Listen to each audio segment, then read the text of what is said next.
In the autumn of 1989, every grain farmer in Lac-Saint-Jean County, Quebec, dried their canola the same way.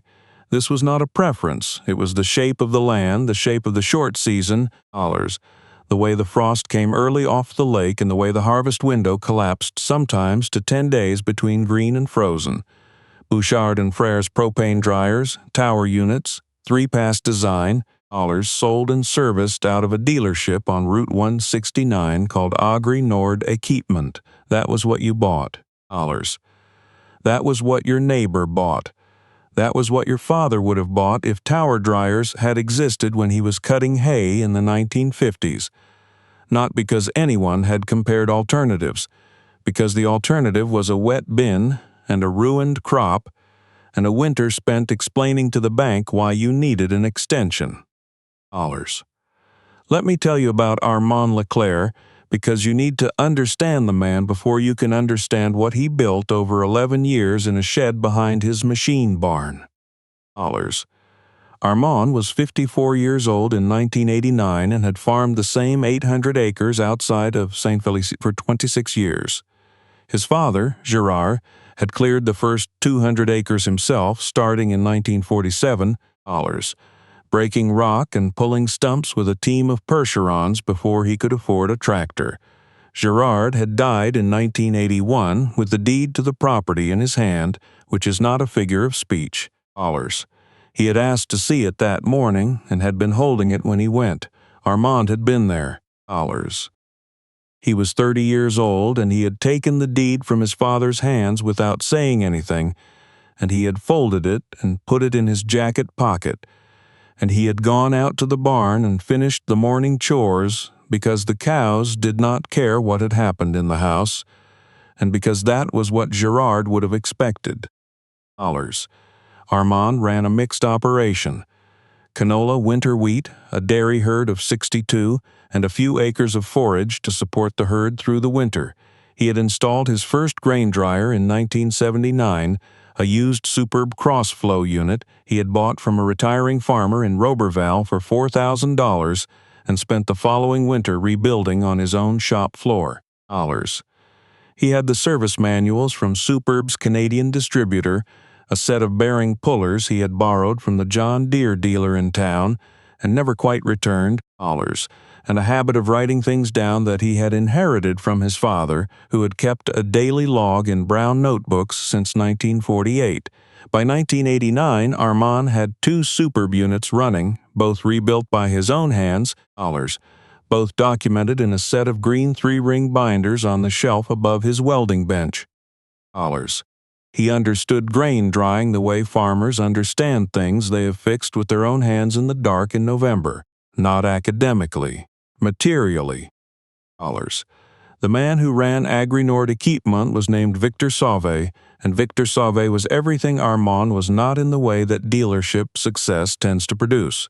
He was 41 in 1989, compact and energetic, the kind of man who ran a regional hockey pool and remembered everyone's name, and whose handshake had a specific quality of confidence that is difficult to describe except to say that it communicated without words, that the man doing the shaking had not had a difficult year recently.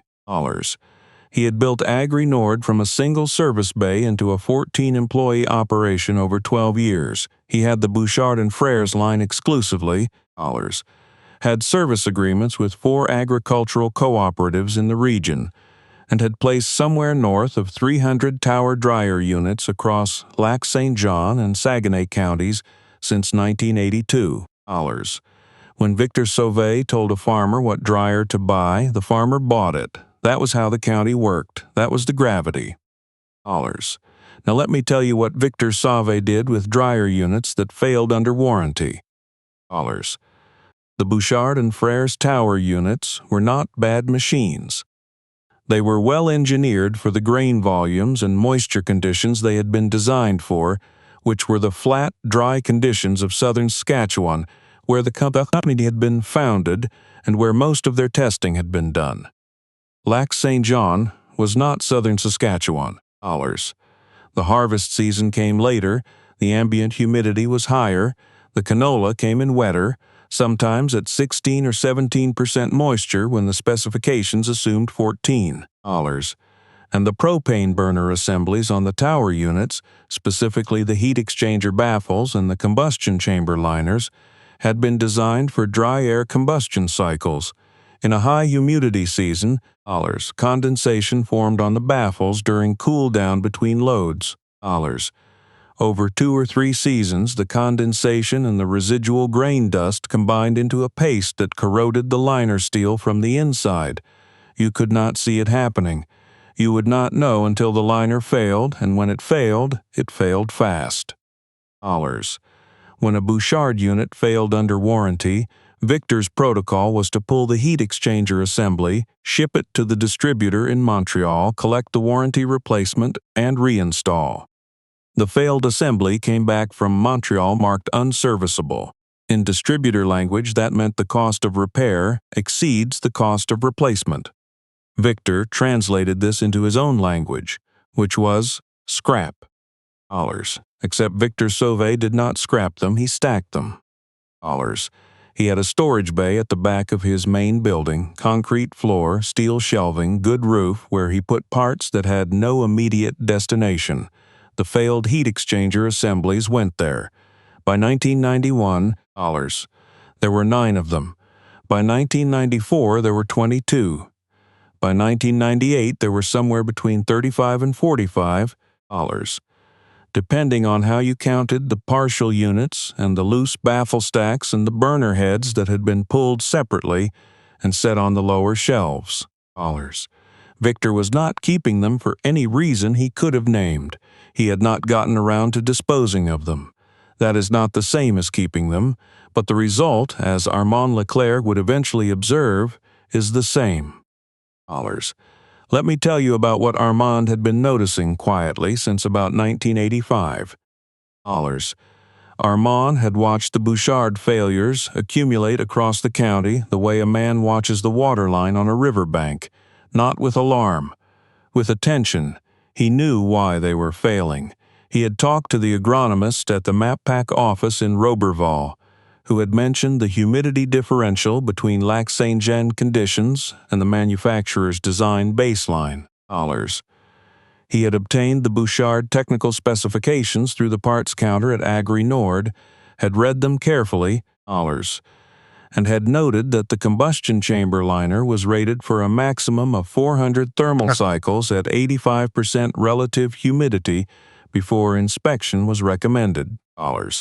He had installed a humidity logger in his own drying shed in 1986, a simple mechanical unit from an agricultural supply catalog that recorded on a paper drum. Over 3 seasons, his average ambient humidity during drying operations was 91%. He had noted this in the front page of the relevant green binder and drawn a box around it. He had not mentioned it to Victor Sauvé. Victor had not asked. What Armand understood, and what Victor's service model had no mechanism for understanding, was that the problem was not the burner assembly. The problem was the thermal cycle design. The Bouchard units ran a continuous high-temperature cycle, heating the grain column and then running a brief cool-down before reloading. In dry conditions, that cool-down was sufficient to prevent condensation. In Lac-Saint-Jean conditions, it was not. What the units needed was a longer, lower-temperature drying cycle with an extended cool-down, what the superb cross-flow design, by accident of its older engineering, already provided. The superb did not dry faster. It dried more tolerantly. It was not a better dryer in every situation. It was a better dryer for this climate, for this humidity, for this latitude. Armand had understood this since approximately 1983, when he had pulled his first superb unit for its 4-year service and found the combustion liner in near original condition despite 6 seasons of high humidity operation. He had measured it, recorded it in the binder, and written a single sentence at the bottom of the page. Design suits the conditions here.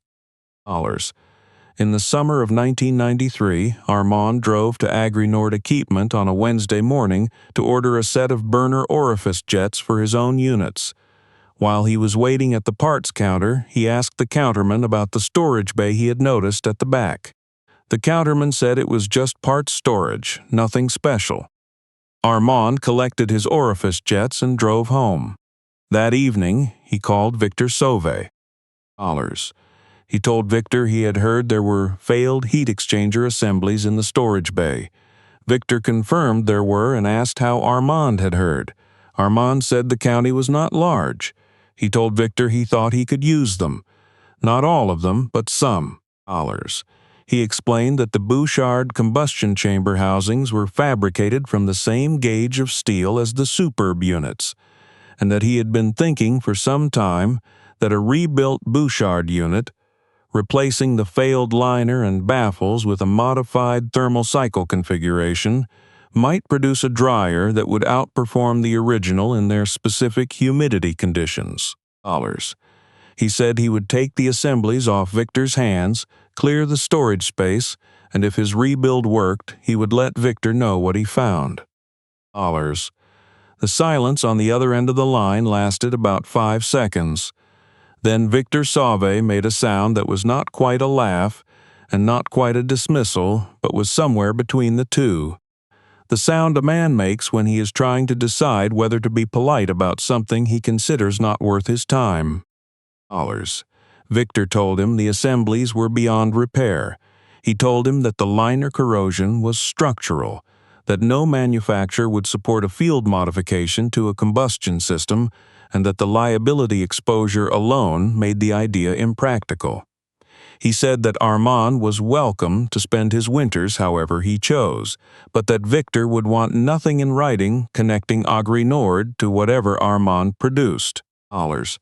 He said the word modification with the specific tone of a man who has spent 12 years managing insurance claims and considers unauthorized modifications to be a category of problem rather than a category of solution.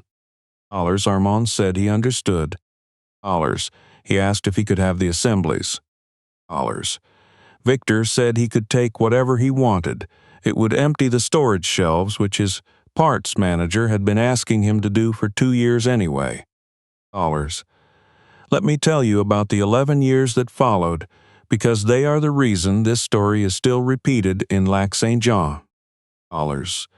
Armand borrowed his brother-in-law's flatbed and made 4 trips to Agri Nord over 3 weeks. He came away with 38 heat exchanger assemblies, plus 26 loose baffle stacks and a collection of burner head components in 2 steel bins. He moved them into his main equipment shed, the big one that his father had built in 1966 with the steel trusses Gerard had salvaged from a collapsed dairy barn in Chambord. He laid the assemblies on wooden platforms to keep them off the concrete. He tagged each one with a piece of orange baler twine and a number written in black marker on a strip of white tape. He started a new green binder. What he found during disassembly was, more or less, what he had expected. 20 of the 38 assemblies had liner corrosion that had progressed through the full wall thickness. The steel had failed, in some cases breached, and the combustion chamber geometry was compromised. He set those 20 aside without sentiment. He was not a man who kept things he could not use. 18 assemblies had housing structures that were intact. The liner corrosion was present but had not breached the wall. The baffles were degraded, but the housing flanges, the burner mounts, the exhaust collars, all of it was structurally sound. Those 18 went to the bench. He called a steel fabricator in Alma named Roger Bissonnette, who had been cutting and rolling plate for farm equipment in the region since the early 1970s. He explained what he needed: replacement combustion liners in 16-gauge 409 stainless, which had better resistance to the condensation acid combination than the original mild steel, and a modified baffle configuration that would slow the thermal cycle by approximately 18% and extend the cool-down duration by 4 minutes per load. He had worked out the geometry himself on drafting paper, Using the heat transfer calculations from an agricultural engineering reference he had borrowed from the CEGEP library in Saint-Félicien, and renewed 4 times before the librarian suggested he simply purchase a copy. Roger looked at the drawings for a while. He said the stainless rolling would add cost, but the geometry was straightforward. He said he could have a first batch of liners and baffles in 3 weeks. Armand said he would need enough for 18 units, but to start with 4, so he could test the configuration before committing to the full run. Let me tell you about the engineering of what Armand was doing, because you need to understand why it worked before you can understand what it meant when it did. A tower dryer and a cross-flow dryer both remove moisture from grain, but they manage heat and airflow differently in ways that matter enormously in a humid continental climate. A tower dryer moves grain continuously downward through a heated plenum, exposing each kernel to a consistent high-temperature stream. It is fast. It is efficient in dry conditions, and it is sensitive to ambient humidity during cool down because the plenum retains heat between loads and the warm steel surfaces attract condensation when the burner shuts off and the outside air moves through. The modification Armand was making addressed the cool-down problem directly.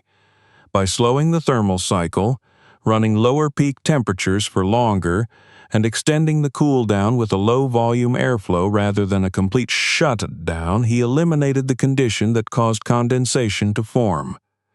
The stainless liner removed the vulnerability that condensation had previously exploited. He was not inventing a new dryer. He was correcting a design assumption that had been accurate in Saskatchewan and was inaccurate in Quebec. He rebuilt the first unit in the winter of 1994.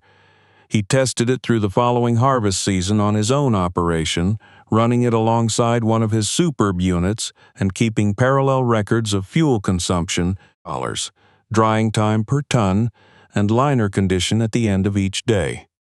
After 300 loads, he pulled the modified assembly and measured the liner. There was no measurable corrosion. The baffle condition was within original tolerance. The fuel consumption per ton was 4% higher than the original Bouchard design. The slower cycle used slightly more propane, but the liner condition meant the unit would not need replacement for the foreseeable future. He called Roger Bissonnette and ordered the remaining 14 liner sets. He worked through the winter. He was not in a hurry. He had a farm to run and cows to milk twice a day, and a mother who was 81 and lived in the farmhouse and needed someone to check on her in the evenings. He rebuilt units when there was time, in the deep cold of January when the fields were locked under 2 feet of snow, and the days ended at 4 in the afternoon, and there was nothing to do but work at the bench under the fluorescent lights with the wood stove going in the corner. By the fall of 1999, he had 16 complete rebuilt units standing in the equipment shed, each one tested through at least 1 full drying season on his own grain, each one documented in the binder. He had spent approximately $18,000 on materials, fabrication, and his own labor valued at nothing, because that was how he thought about winter shop work. 16 new Bouchard units at current dealer pricing would have cost approximately $78,000. He had not mentioned any of this to Victor Sauvé. Let me tell you about what was happening at Agri-Nord Equipment during those same years, because this story runs on 2 tracks and they were always moving toward the same point. Victor had continued selling Bouchard units through the 1990s. The liner failures had continued at the same rate, roughly 1 in 6 units per season in the county's high humidity conditions, which the Bouchard Warranty Department classified as within acceptable field variance for the product line. Victor had learned to manage this as a service revenue stream. Failed liner assembly pulled, warranty replacement installed, service call billed, customer retained. It was a system. In 1997, Bouchard and Frères was purchased by a larger agricultural equipment conglomerate based in Ontario. The new ownership renegotiated warranty terms across all dealer agreements. The new terms required proof of annual maintenance inspections by a certified technician before warranty claims would be honored, and defined a maximum ambient humidity threshold, 88%, above which liner failures would be classified as operating condition damage rather than manufacturing defects. Lac-Saint-Jean routinely operated above 88%. Victor Sauvé had never conducted humidity assessments. When his first warranty claim under the new terms was denied, he called the distributor in Montreal and argued for an hour. He lost. He lost the next 4 claims as well before he restructured his service contracts to include a pre-season humidity certification, which added $220 to every annual service agreement, and which his customers found difficult to understand and easy to resent. His margins thinned, his service volume increased, because the failures continued, but his warranty recovery fell, and the gap between those two numbers was coming out of the business. By 2001, 3 of his longest-tenured employees had left. 1 retired, 2 moved to better-paying positions. With a dear dealer in Jonquière, he replaced one of them. The 14-employee shop had become a 10-employee shop. He still had the co-op service agreements. He was still the largest dryer dealer in the region, but the shape of the business had changed in ways that did not show on the sign above the door. In the late summer of 2001, a farmer named Claude Boutin, who ran 500 acres of canola and winter wheat west of St. Hedwige, had a dryer fail 3 weeks before his expected harvest date. It was a Bouchard Tower unit, 6 years old, the liner gone. Victor's service technician pulled the heat exchanger assembly, confirmed the diagnosis, and told Claude the unit was unserviceable and would need to be replaced. The quote for a new unit installed and commissioned was $11,000. Claude needed to be drying grain in 22 days or his crop window was gone.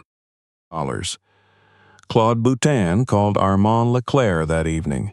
He had heard through the kind of information chain that operates in small rural counties without anyone directing it, that Armand had equipment in his shed. He asked if any of it might be useful. Armand said, "Come and have a look." Claude came the next morning. Armand showed him the rebuilt unit that matched Claude's dryer configuration, same tower height, same burner capacity, same auger interface. He showed him the test records. He showed him the liner measurements from 3 seasons of operation on his own grain. He explained the modification, the stainless liner, the extended cool down, why it mattered in their climate. Claude was a practical man who had been farming for 30 years, and he listened the way practical men listen to explanations that have numbers in them and make physical sense. Armand told him the unit would cost $3,000 delivered and installed, and that he would do the installation himself because he had done 17 of them and it was not complicated work if you understood what you were doing.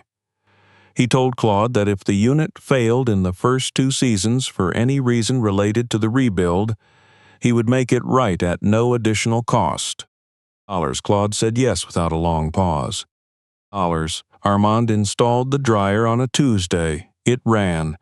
Claude took off his canola crop that season without incident. The fuel consumption was slightly higher than his old unit. Armand had told him to expect that.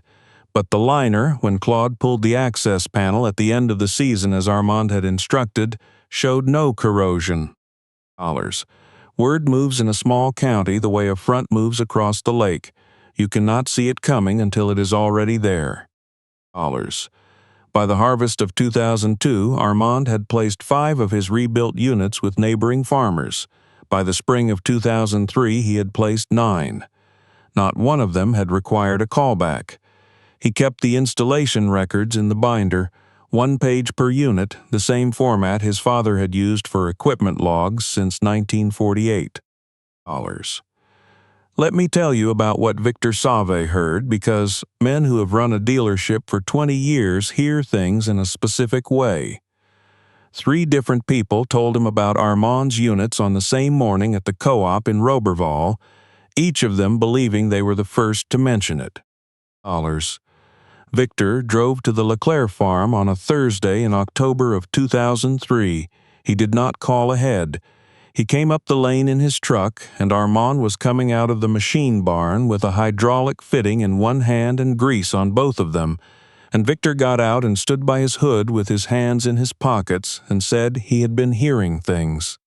Armand said, "What kind of things?" Victor said he had heard Armand was selling dryer units to farmers in the area. Armand said he was not selling them. He was placing them at cost. Victor said that sounded like the same thing. Armand said it was not the same thing, and they both knew that. A silence settled between them, the kind of silence that has content. Victor looked at the equipment shed. He asked if he could see the units. Armand opened the doors.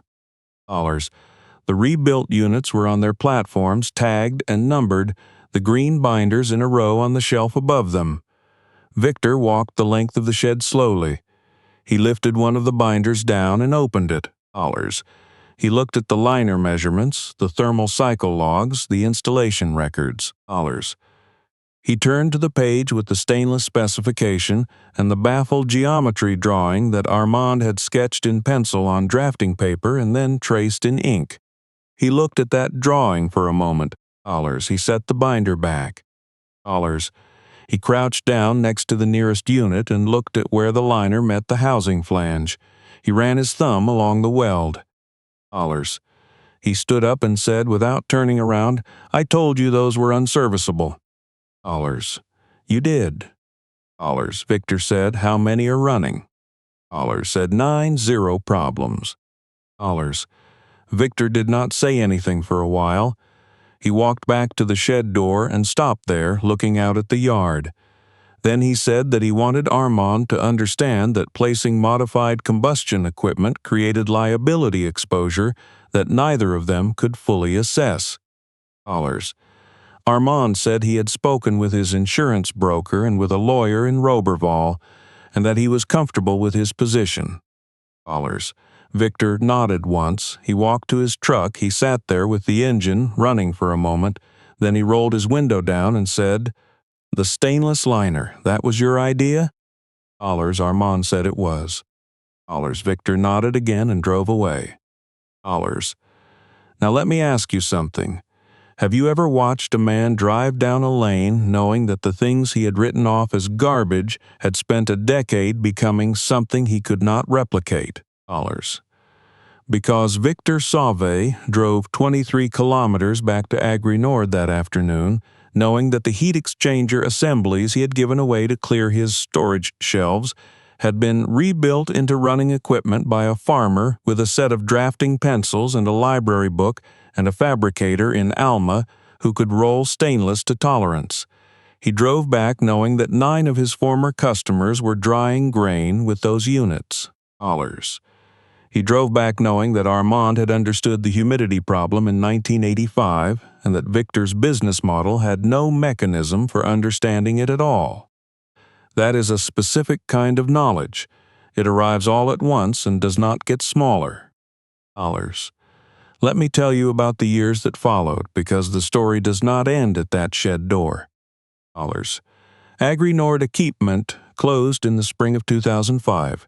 It was not a fast closing. It was the kind that happens in increments. Service contracts lost, employees departed, inventory liquidated a category at a time. Victor had been managing the margin compression since 1997. The Bouchard conglomerate had, in 2003, introduced a new product line that required dealers to purchase demonstration inventory at full price before they could represent the line, and Victor did not have the capital. He lost the co-op service agreements one by one to a regional competitor out of Saguenay who had taken on the new Bouchard line and had the capital to stock it. By the end of 2004, Agri Nord was 4 employees in a building built for 14. In January of 2005, Victor Sauve called his remaining staff together and told them he was closing at the end of February. He paid them through March.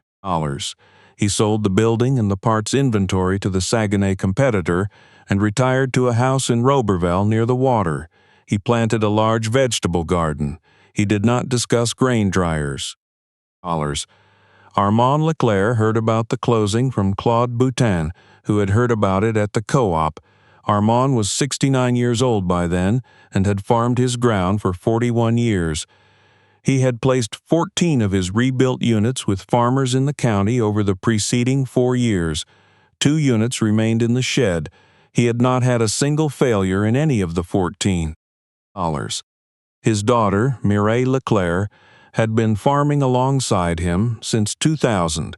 She was 38 years old. She had studied agricultural mechanics for 2 years at the Institut de Technologie Agroalimentaire in La Pocatière before coming back to Saint-Félicien, and she had her father's habits. She had been involved in the dryer rebuilds since the beginning. She knew every unit in the shed, knew the binders, knew the installation history, knew why the stainless liner mattered, and how to measure the baffle clearances and what the thermal cycle logs were supposed to look like after a good season.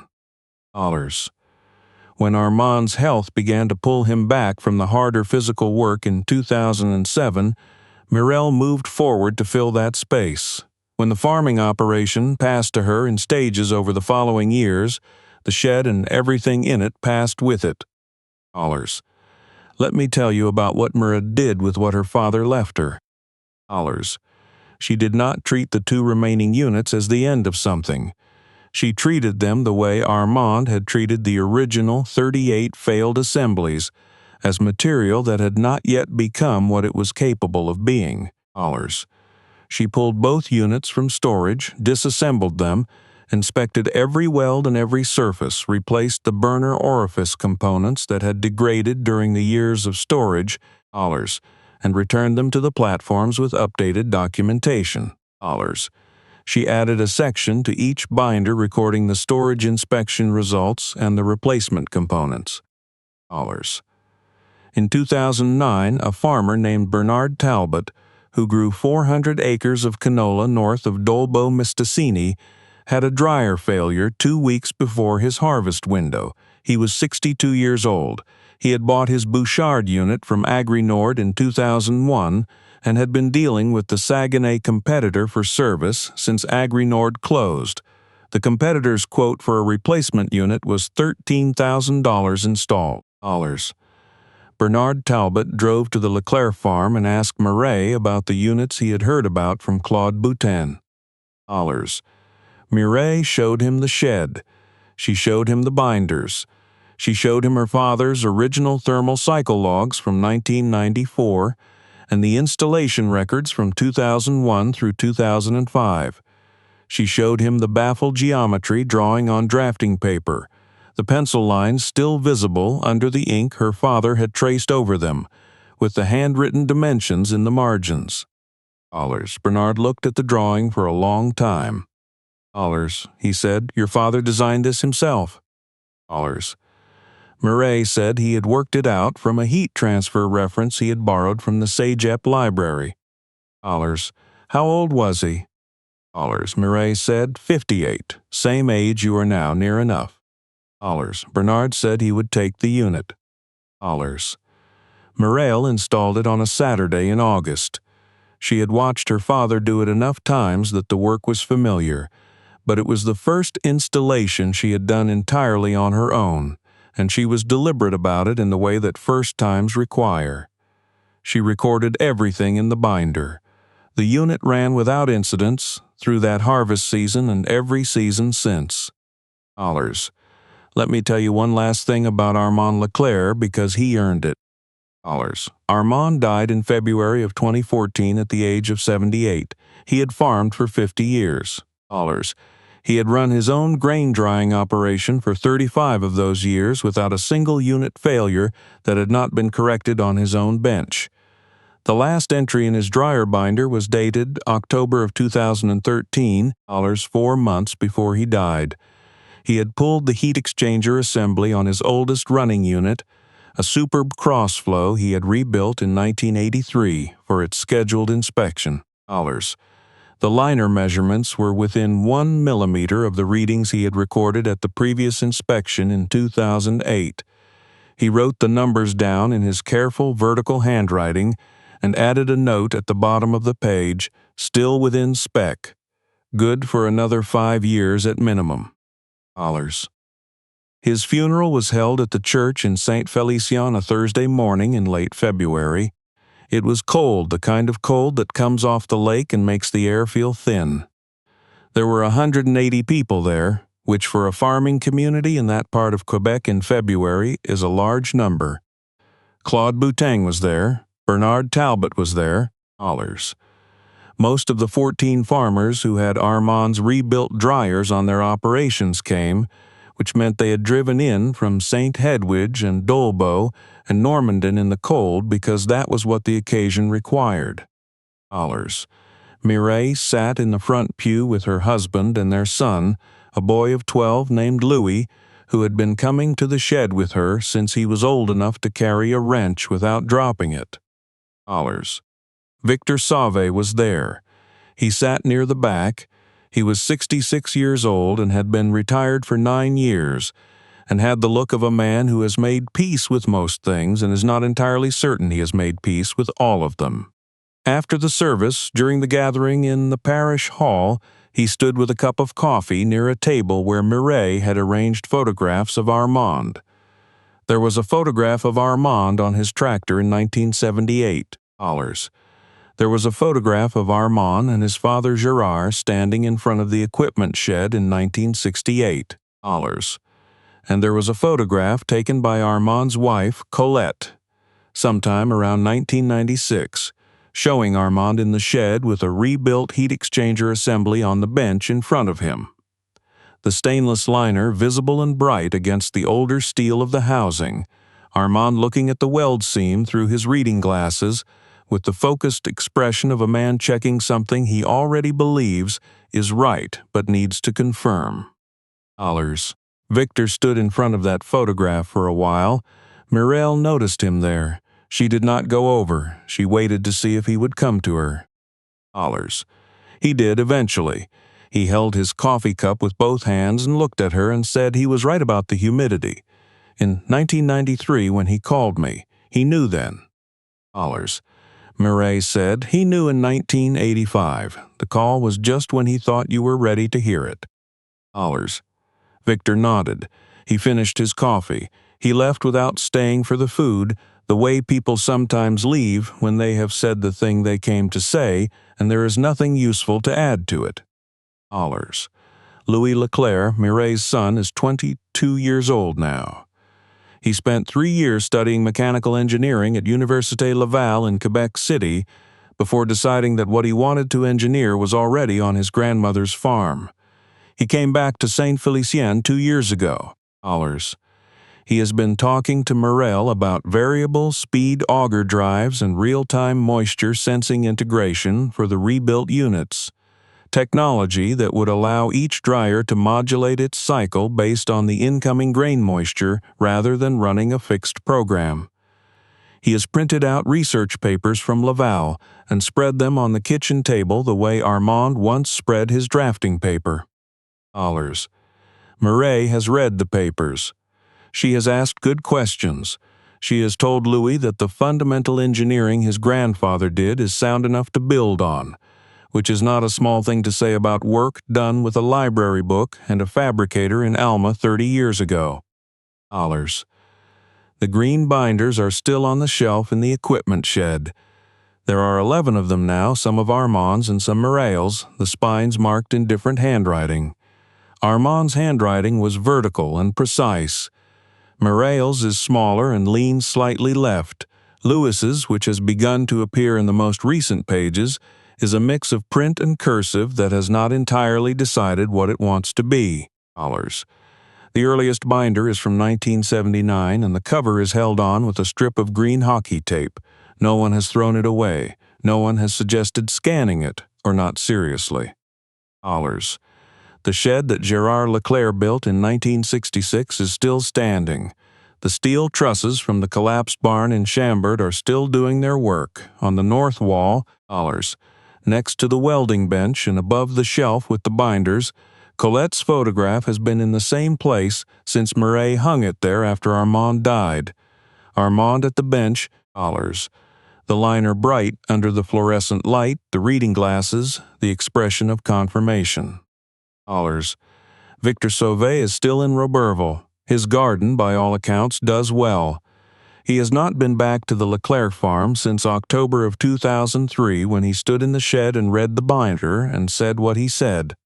Mireille does not hold it against him. Armand never did either, as far as Mireille knows. The dryers do not require Victor to have been wrong in a way that he understands. They only require Armand to have been paying attention in a way that the county's humidity would eventually make obvious to everyone. 38 heat exchanger assemblies went into that shed as other people's write-offs. 16 came out as something else entirely. 14 of those 16 are still drying grain across Lac-Saint-Jean, some of them through their third decade of operation, pulling moisture out of canola that comes in wet and warm and full of promise, the way it always has in that part of Quebec, the way it always will. Armand Leclerc knew the humidity numbers in 1985, when he taped the logger reading into the front of the binder. He knew them in 1993, when he called Victor Sauvé and waded through the silence and the sound that was not quite a laugh. He knew them when he said he understood and drove back to his farm and borrowed the flatbed and started making trips. Some things don't become waste just because someone with a service contract decides they're not worth the paperwork. Sometimes they wait in a storage bay for 11 years until the right person comes along with a roll of stainless steel and a book from the library and enough winters to find out what they were always going to become. I think about Armand standing in that shed in January, the wood stove going in the corner, the fluorescent light humming overhead, working on someone else's cast-offs while the snow came down outside. Nobody asked him to do that. Nobody was watching. There was no audience for what he was building, no recognition coming. No guarantee that any of it would ever matter to anyone beyond his own curiosity and his own sense of what was true about that humidity and that climate and those machines. That is the part that stays with me. It would have been easy, reasonable even, for Armand to make the call to Victor, hear that sound on the other end of the line, and decide that the man with 14 employees and 3 co-op contracts probably knew more about the grain drying business than a mixed farmer outside of Saint-Félicien. That is what most of us do when someone with more apparent authority laughs at our idea. We file it away. We decide we were probably wrong. We let the gravity of the existing arrangement pull us back into line. Armand did not do that, not because he was stubborn and not because he needed to prove something to Victor Sauvé. He did it because he had read the humidity numbers himself. He had run the logger. He had measured the liner condition on his own superb unit and written down what he saw. He trusted what he had observed over what he had been told, and he was willing to spend 11 winters finding out whether his observations held. That is a kind of integrity that does not announce itself. It is the integrity of a man who tells the truth to his own binder, in his own handwriting, even when no one will ever check. Armand's records were not for anyone else. They were for him because he believed that if you are going to do something, you should know whether you are doing it correctly. That discipline, the discipline of measuring and recording and being honest about what the numbers say, is not glamorous. It does not get you into rooms, but over time it produces something that cannot be faked, which is actual knowledge about how something actually works. And then there is the matter of patience, not passive patience, not the patience of a man waiting for something to happen to him, but the active kind, the patience of someone who understands that certain things take the time they take, and that rushing them produces a worse result. Armand rebuilt those units one winter at a time because that was how it could be done well. He tested each one through a full season because a single run on a test stand was not enough to know. He placed them with neighbors quietly, without announcing anything, because the units either worked or they didn't, and the work would speak more clearly than he ever needed to. What I find myself thinking about is what it means to pass something like that on. Armand gave Mireille not just the binders and the shed and the rebuilt units. He gave her a way of seeing, the habit of noticing what is actually happening rather than what is supposed to happen, the willingness to do unglamorous work in a cold building because the work is worth doing. Mireille gave that same thing to Louis, and Louis is 22 years old and already spreading papers on the kitchen table the way his grandfather spread drafting paper 30 years ago.